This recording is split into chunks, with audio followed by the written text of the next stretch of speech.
that they had a break in 2020, and the time of the concert, Mr. Shiverton? It'll be at 7:30 tomorrow, actually. Okay, so the concert begins promptly at 7:30. Is there a time that you should seat it and a tentative? Well, yeah. So a little earlier, obviously, like 15 or 20 minutes earlier. Alrighty, okay. So let's talk about the music that we can expect. So, Mr. Shiverton, can you tell me some of the music that we can expect tomorrow? We'll be having violin assemblies, piano solos, and piano duets. We'll also have a percussion orchestra, and as well as singing. Oh, okay. So We'll be having violin assemblies, piano solos, and piano duets. We'll also have a percussion orchestra, and as well as singing. oh, okay. So who will be singing, Mr. Shiverton? Orchestra.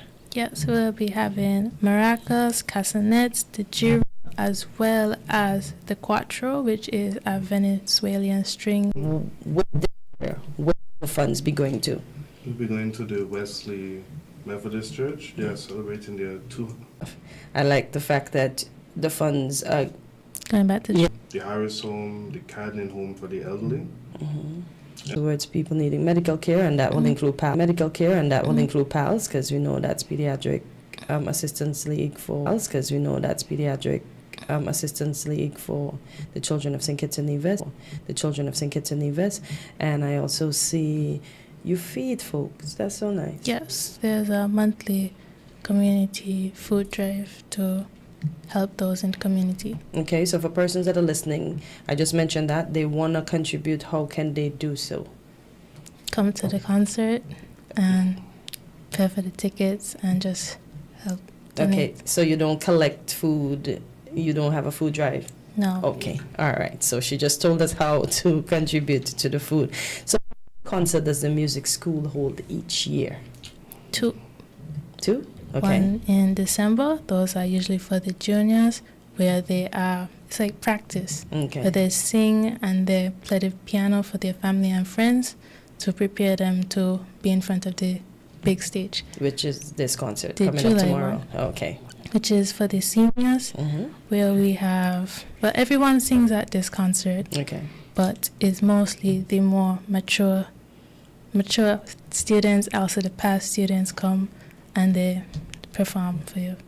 Okay. So let's talk about social media. How can we reach the school? Well, you could follow the Instagram page. It's at Lawrence School of Music. Only the Instagram page. We Yes. have a Facebook page. We have a telephone number. So let's talk about social media. How can we reach the school? Well, you could. I do. Okay. My brother is a past student. He has gone away. She said you went away. Well, when I come back, I usually practice some, and I try to learn at least one piece. Okay. But I barely get any time since I'm going to school. Adulting. I play the piano. Okay. He plays instruments as well. Quinn? Yeah, so that's why. So Quinn, you need to join the school, okay? What have you played in? I played in about 8 or 9. Ooh. I played in about 12. Like, You don't say. good in the 3 years, but Yeah, remember you were away. So, more than you. No, I thought she played way more than 12. remember the 3 years for the Exams. Yes. How many? We have done 4, Okay. both theory and practical. I'm in my 5th year for practical. How much you done? I'm not even sure. I think how much? 3 or 4, somewhere around there. Okay. You get grades, right? Yeah, we do get grades. Okay. So can you share those grades with us? I'm not even sure I remember mine. Oh boy. School has been busy. I got distinctions Nice. and merit. Okay. Mostly distinctions, but Good stuff. some of the And you've been doing this for that long? yes, but like I said, back in old days, the practicals, examiner came down and he would watch you and he would play down and he would watch you and he would play and you have to like this an exam. Thank you for always being there, being a great support. Thank you for building us up to who we are today. You were a great inspiration and you're our greatest. All right, so thank you both for coming and informing us. Remember, folks, tomorrow, the 8th of June, the Methodist Church at Seaton Street, $30. From you a drink magnum, make me see. Take charge of things now your place now. From the river to the beach to the street. Hot magnum when me have in a me hand there. He are a sipper, she tell me sweet. Look for me watch for your quick time check. Yeah. Right now a magnum for your beat. Enjoy week with a drink response. The countdown is call. Your last chance to save big at Hostel's Automotive during our VAT Off Drive On Blowout event. It's your final call. Your last chance to get up to $15,000 in total savings. No down payment. Free servicing for 12 months. Free bill of sale. $1,000 in groceries or 3 months of free gas. Free registration, licensing, tinting, and accessories. And 4% VAT off on top of it all. Yes, you've heard right. Everything free and 4% VAT off. But listen closely. This incredible sale ends when June ends. No extensions, no do-overs. This is your final call. Your last chance for the biggest auto sales saving for the year. So don't walk, run to Hostel's Automotive now. Your dream car is waiting, and these deals are ready to roll. Hostel's Automotive, where affordability meets the road. Terms and conditions apply.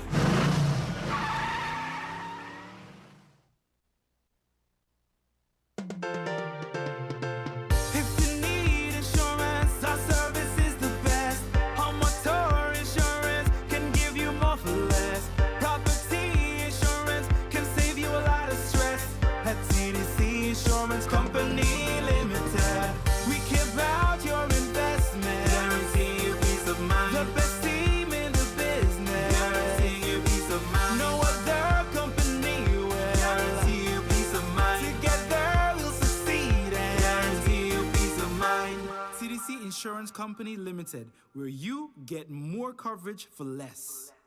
St. Kitts and Nevis, are you ready to take control of your financial future? Join the UTC Global Balance Fund Limited for a free personal finance and investing webinar on Tuesday, July 8th from 6 p.m. to 7 p.m. via Zoom. Learn from financial expert Omar Burt-Smith and Tricia Ann Henry as they break down the power of investing and introduce the UTC Global Balance Fund Limited. Seats are limited. Secure your free spot now. Simply email us at info@utcgbfl.com to register today. So don't miss this chance to unlock your financial potential. St. Kitts and Nevis, it's time to celebrate! We're raising our glasses and saying cheers to 20 years as your trusted telecommunications provider. And because we love our amazing customers, we're giving you the chance to win. Every week, we cheers to 20 years as your trusted telecommunications provider. And because we love our amazing customers, every week, we've got step into a cash vault for a shot at $2,000 in cash. To qualify, switch to Digicel, activate a 3-day plan or higher, pay your bill in full, sign up for postpaid or a new Digicel Plus internet package. Stay connected, keep enjoying the best service, and get ready to win. 20 years strong, and we're just getting started. Visit a Digicel retail store today.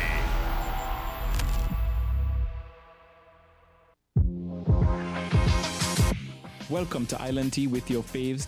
Keep it locked in with us for your daily dose of hot tea only on Win Media 98.9.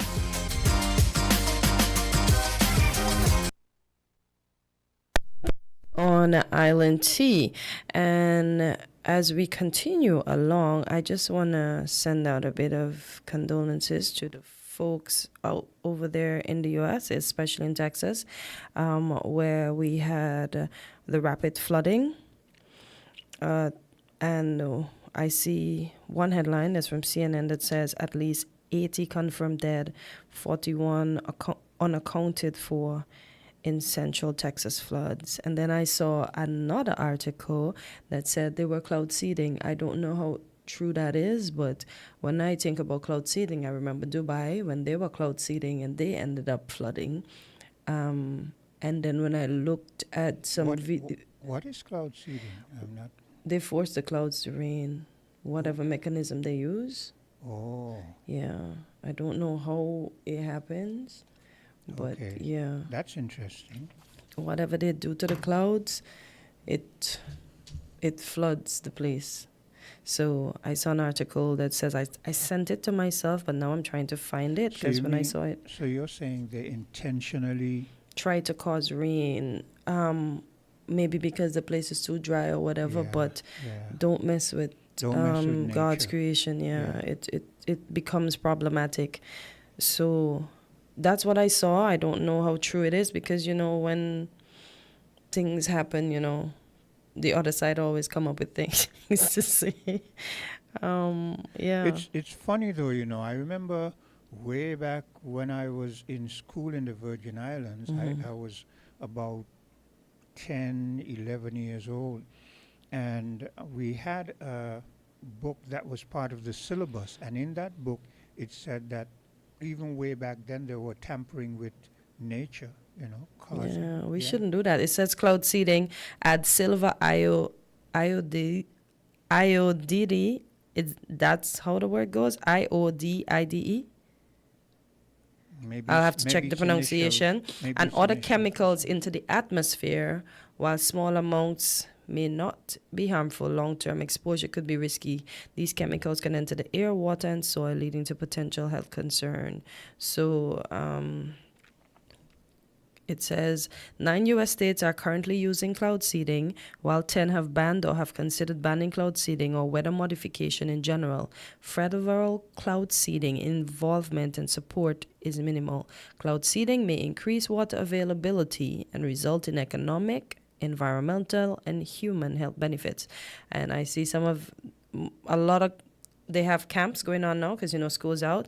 I know they said 27 campers and counselors died in the floods. And I saw some campers were really lucky. They ended up in trees that were strong enough to withstand being taken away by the floods. So they found at least 4, I think, of them if I remember the article correctly, at least 4 campers were found in trees on branches holding on for dear life. So to hear that 27 campers and counselors died in the flood, that's always sad, regardless of where it's from. To me, what's interesting to me is to hear that is due to cloud tampering seeding with nature. Nature, yeah. Because we saw when they cloud seeded in Dubai, because that's a desert, that's dry. Yeah. They need water. We saw how it flooded, and I was sorry for the people that have to rebuild because they work very hard in the heat. So, So we have to leave nature alone. It's not raining, just pray that Jesus will work it out, and don't do things that we shouldn't do that will cause us to end up in unnecessary problems. So condolences to the folks over there in the U.S. On the local scene, I have quite an interesting article. Myself and Quint was talking about this last week. And then I said, oh, somebody's listening, or maybe it's something that needs to be looked at. And it says, the headline reads, police in St. Kitts and Nevis push for a crackdown on teens' attendance at adult events.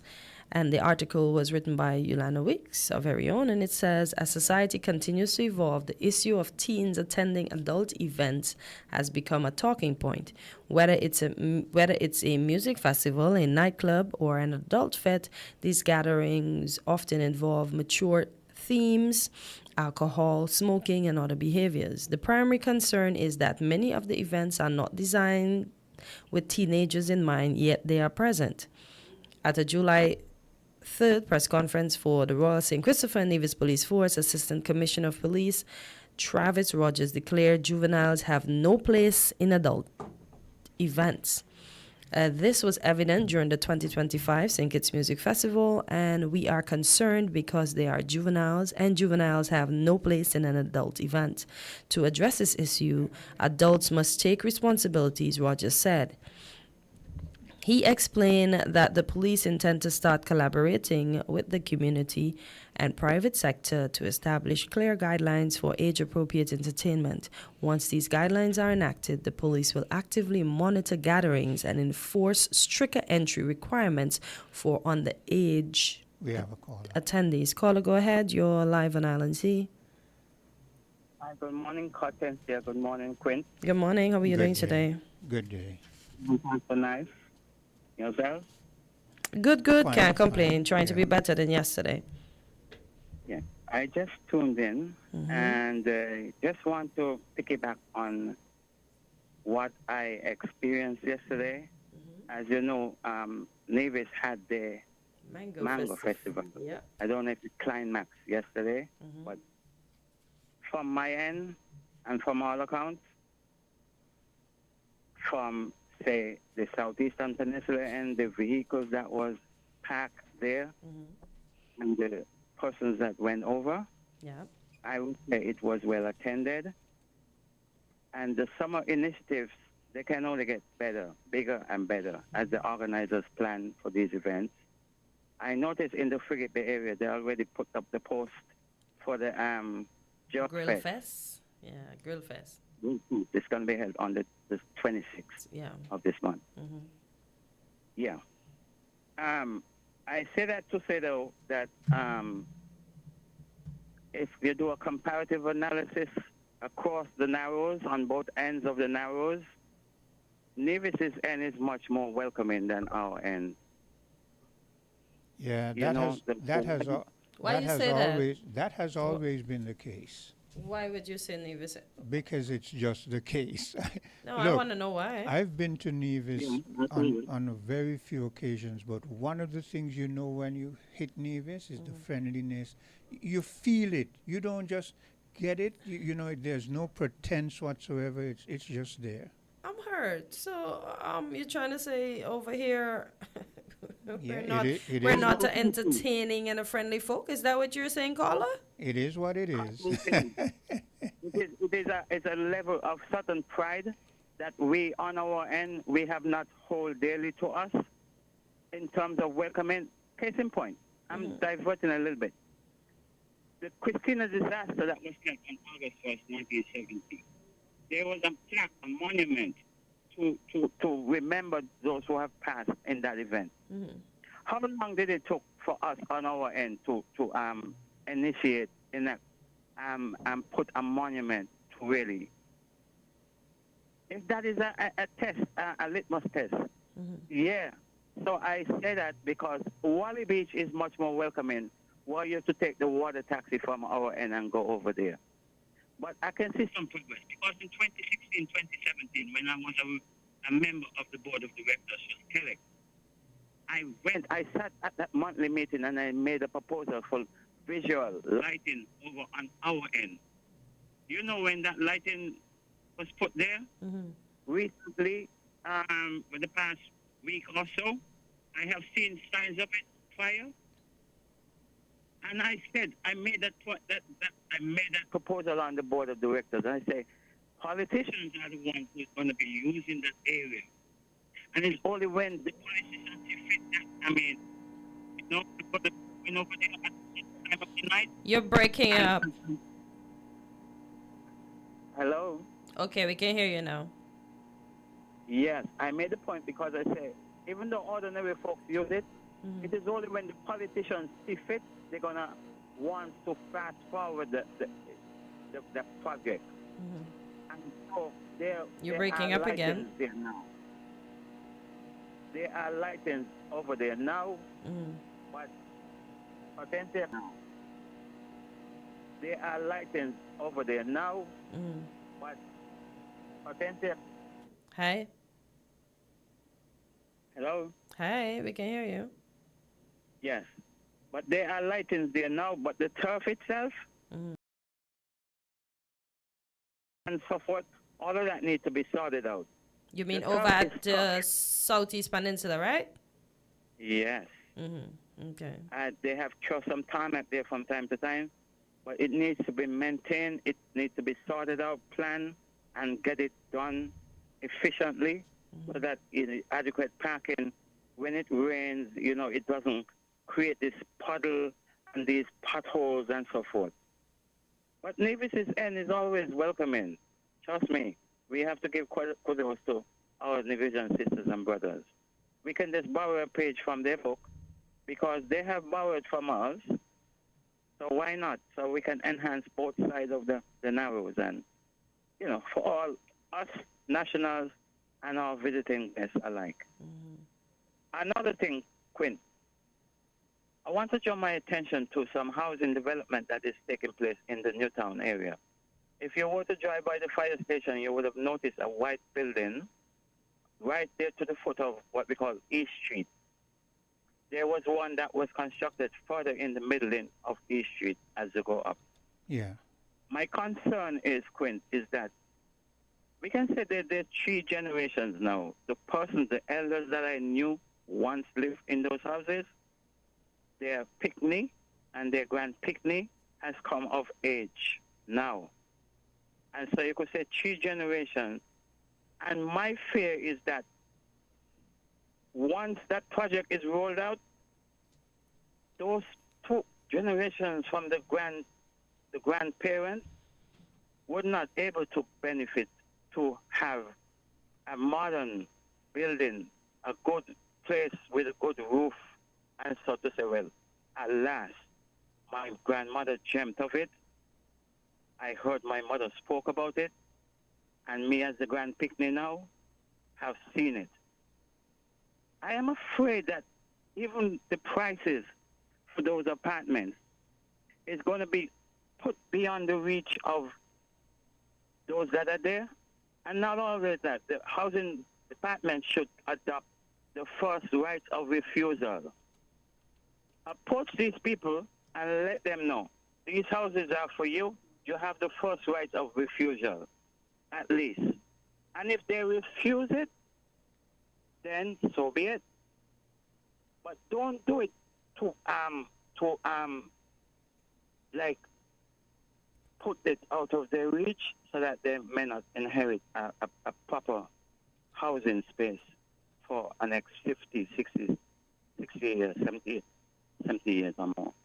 But aren't these houses, don't they have people already assigned to them waiting for them? Some people are being displaced, not with the first one, because the first one was unoccupied. It has become so dilapidated. I tell you what, those houses was built probably back in the 1950s as a part of the CHA before it became NHC, Central Housing Corporation. It was when the branch administration was building houses for residences, persons in these communities. Some was building the Sadlers area, some was building the Newtown areas, and some was built other places. Persons can call in and attest to where they have seen those CHA houses was built.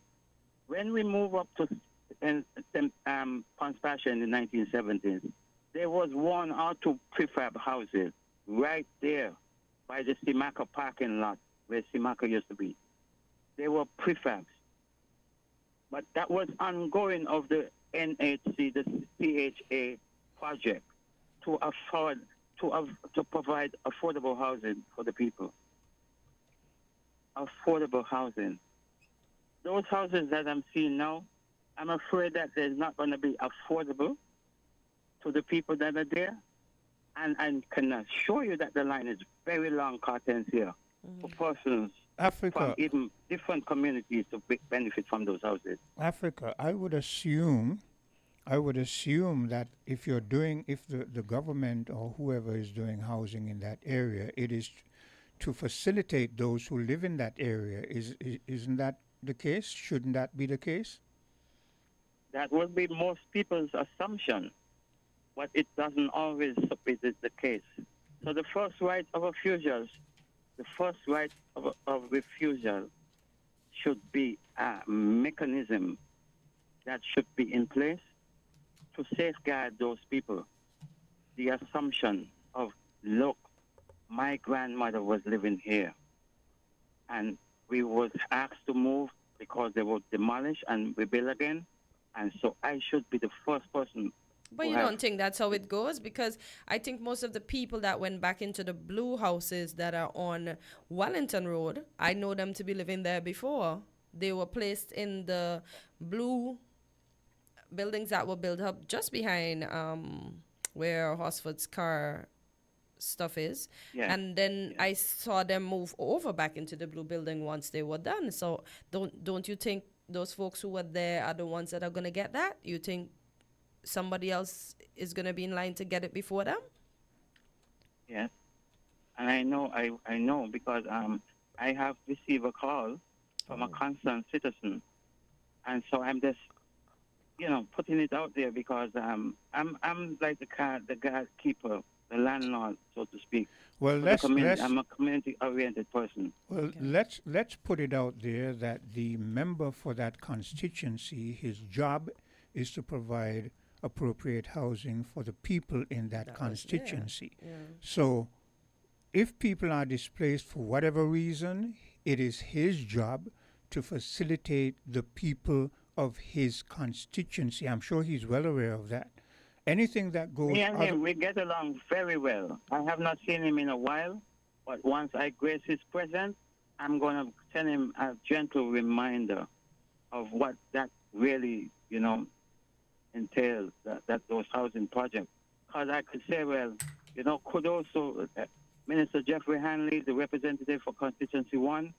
You have carried on from where former Representative Ian Patchett-Libert has in terms of the Wellington Housing Project, and it's a continuum because government is continuous, and we say kudos. We have to give credit when credit is due to individuals in these areas. Yeah, well, let's hope the member for that constituency is aware of what his job entails. Yeah, when I see him, I'm going to give him a reminder, and there are persons who listen that will convey the message to him. So I'm just letting them know that it's not going to happen under my watch. They're in the office, but I am on the street. I have walked those streets, and I have done my community initiatives. You mentioned something as well, that you say the houses that were rebuilt, people may not be able to pay for them. Right? That's what you said, right? That is an area there that we know that construction and the material for construction, they're not going down. Yeah. We are saying that, let's say you want to charge $800 for those houses. That's just going to be a little bit of stretch because the persons who work or live in those houses, they work in those type of jobs on the industrial site. They're just eking out a living. And you're going to tell me that they have to pay $800 a month. Let us say that, okay, the $800, can't you stretch it back? Instead of paying the $800 a month, you put it back the timeline in terms of paying off for the house. Stretch the timeline so it could be more affordable to the pockets of the people so they can rest comfortably but also eat something. So when you say stretch the timeline, for instance, for example, instead of them taking 3 years or whatever, it would take more and the cost would be less. I understand that. Yes, exactly. Okay. Yeah. And I'm sure they're going to work. Because if you get $800, you're going to put it out of the reach, and then it's going to open up an avenue for people who are waiting in line to say, well, why them poor people that can't afford that? Yeah, and not only, I'm waiting in line because the material is going to be expensive. And we know it's going to come with a cost. And not only that, we know that housing is a problem across the Federation of St. Kitts and Nevis. So we don't want people, in the end, you have people outside of the constituency getting all the homes as opposed to those who are in there. Live right in there. Yeah, we don't want that. Yes. So that is a concern of mine. And when I see Minister Hanley, we will have a one-on-one because he do listen to me. There was an issue in the circus here where I'm at with an old tree one of those palm trees, and it's already lost the top of it. And I said, Mr. Hanley, get on the case there. We don't want it to be falling and creating any death, any accident. Yeah. And by the Sunday, Mr. Hanley was on it.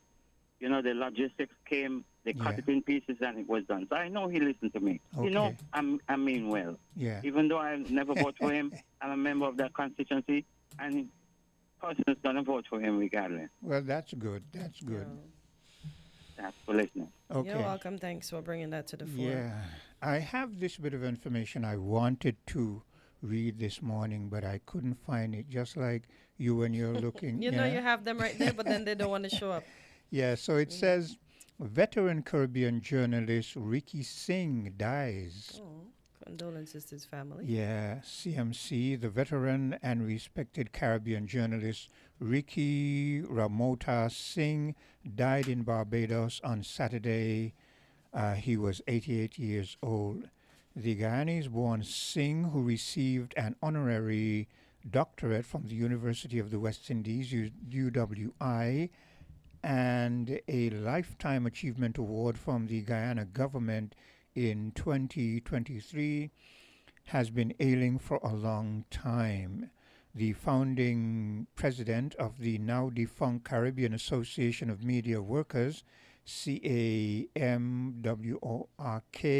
Singh published his first story in 1957 at the Guyana Graphic and swiftly moved from covering general stories and beats to political reporting covering various issues in Guyana and across the Caribbean.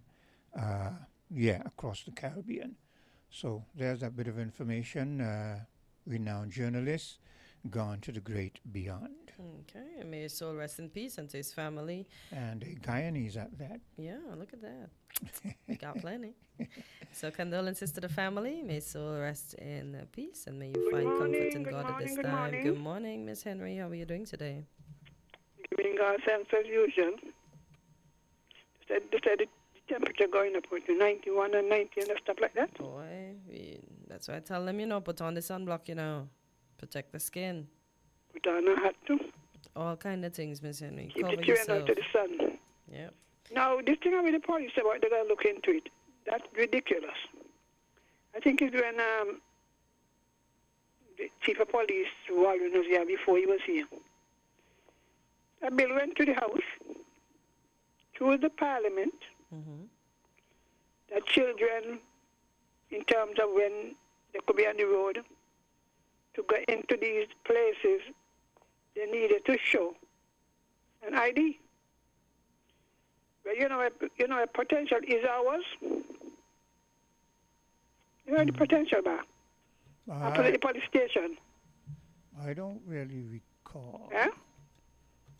Well, I'm not the person you asked that because I'm not an outgoing person, so I'm not. I don't know if it open still, Mr. Batcher building on the corner of East Gray Street and Kellam Street. There was a potential bar in there. Okay, I know what you mean. Right on the corner there where you turn. Right on the corner. Yeah. Opposite the jail. Yes. Yeah. Yeah. At first I started checking. You had to walk into ID. After a while, in front of the police station, They didn't have to go and look. All the children were flocking in fact, at one time I had to go and warn one of them. So if I ever hear anybody from inside here, I'll bring in the police. And the response was, I don't want poor people to strive. The response of one of the workers in there. So the law passed, they pay attention and then they ignore it. So I don't know what they have to go and do. So the law passed, they pay attention and then they ignore it. So I don't know what they have to go and do. They have to go and do what they're supposed to do. If you come up. And the same kind of story. That is why we're getting anywhere. So I hope even this summer when they could be on the street in the night, all of that passed already. and just standing up and watching the children break it, please. All right then. Okay. Thank you for your input there. Yeah, a lot of things are going on. So the death toll has risen. It's now 82 in Texas, and now they're still missing 10 campers. And then I see in Mexico City, there's chaos over there as citizens protest influx of migrants. I see they're breaking all sorts of things, and I even saw something this morning on social media that says France unveils new mural depicting Lady Liberty covering her face in shame to commemorate America's Independence Day. This Independence Day had a lot of turmoil. There were fireworks, but then there was flooding. There's protests in Mexico City. There's just a lot happening over there in the north, and I'm sure around the world, because we have not. I'm sure something else happened in the Gaza. It's just too much. Some mornings I wake up and I be like, do I really have to be part of the news? Because you hardly hear anything good. You hear about prices going up, this country fighting that country, persons being persecuted for their beliefs, the people in Gaza are being shut down, somebody else is being sent back somewhere. It's just a lot. It's just a lot. Caller, good morning. You're live on Island T. Good morning. How are you doing? Peace to you and peace to our nation. I just called to say one thing is that same act that you're talking about is nothing new. When I was young, you could go into a shop that sells tobacco or alcohol if you're under a certain age. Here in St. Kitts? Also, well, I can't think it. What I'm saying, I think over the time,